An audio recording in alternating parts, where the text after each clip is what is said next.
Well, now that we've done the class equation for S3, we're going to go on and do a slightly more exciting one, which is going to be the class equation for S5. This is on the handout, which you should have received in the lecture, but if you didn't, you should stop the video now and go and get it from the web page. So this is example 6.2.3. 6.2.3, which is labelled as handout 16, perhaps, on the web page. Example 6.2.3, which is the class equations for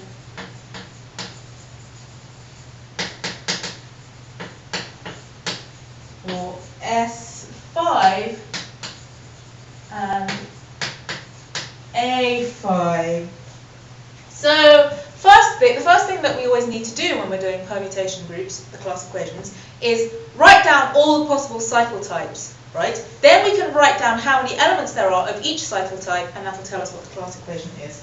So if we've got 5 elements, we've got our little table, so we're going to make the cycle types down here. Typical element to help us, writing down a typical element helps us work out how many things there are of that cycle type. And then we've got the number of elements here.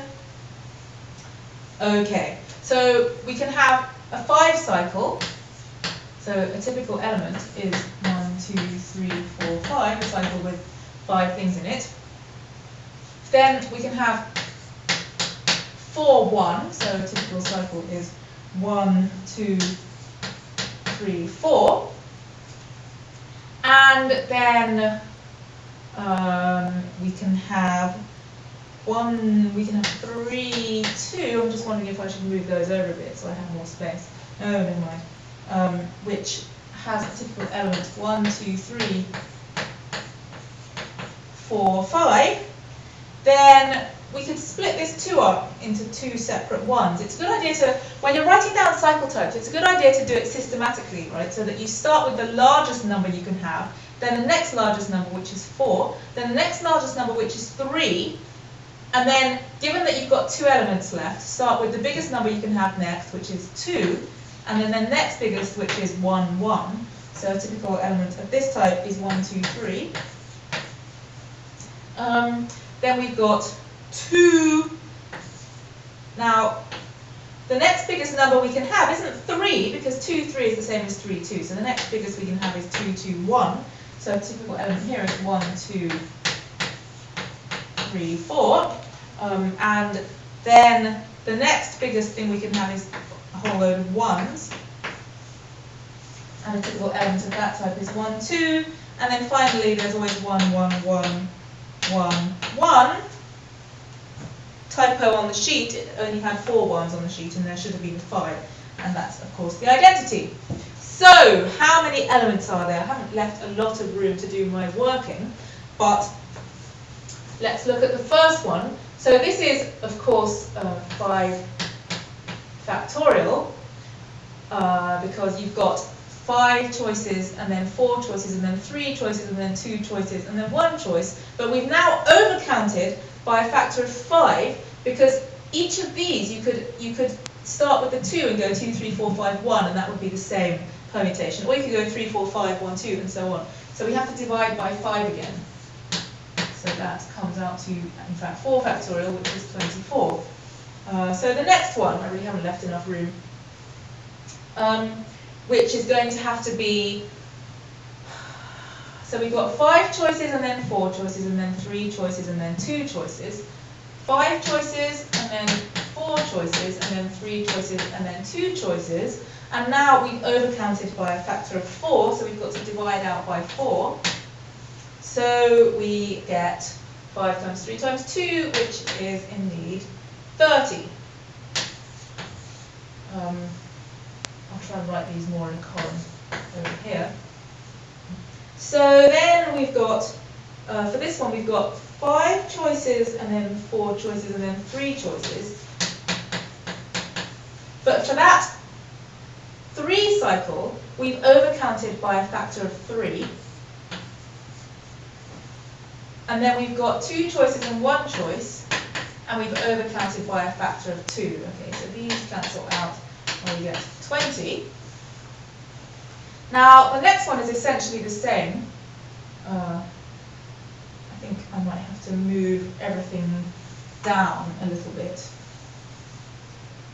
2, 2, 1, 2, 1, 1, 1, 1, 1, 1, 1. Okay, let's move everything down a bit. That can stay there. And then we've got 1, 2, 3, 4, and 1, 2, and E. Okay. So 1, 2, 3, we've got a choice of 5 things, 4 things, and 3 things. We've overcounted by a factor of 3, and then there's nothing left to say. So that, again, is 20. So for this one, this is one of the complicated ones where we've got 2 cycles of the same length. So we take 5 times 4 for the first one, and then divide by 2, because we've overcounted by 2. And then we take 3 times 2 for the second one, and we've overcounted by 2. But now we've overcounted by another 2, because we could have put those 2 transpositions in the other order, and that would have got the same thing. So we have to take another half. So now what we get left here is 15. And then finally, this one is easy. It's 5 times 4, and then we've overcounted by 2. So we get 10. And then we've just got the identity at the end, so that's 1. Okay, so a brief check that we can do to make sure that we've done this right. Well, there are 2 checks we can do. First of all, we can make sure that each of these really is a factor of the total, which is 120, and each one is. And then we can add them all up and make sure that we really get 120, which we do. So the class equation for S5, I wonder if you can see it down there. I think you can. So the class equation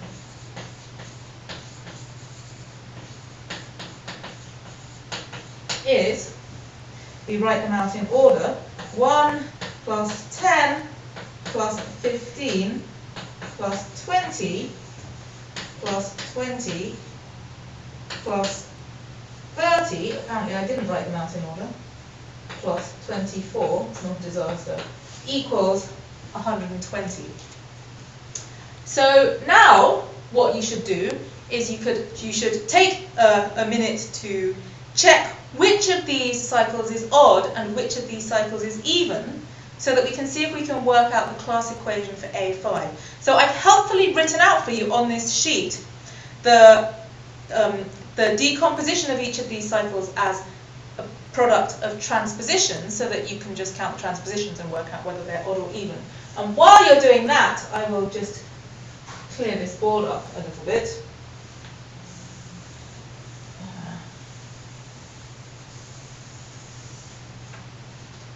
So the numbers we've got are 24, 30, 20, 20, 15, 10, and 1.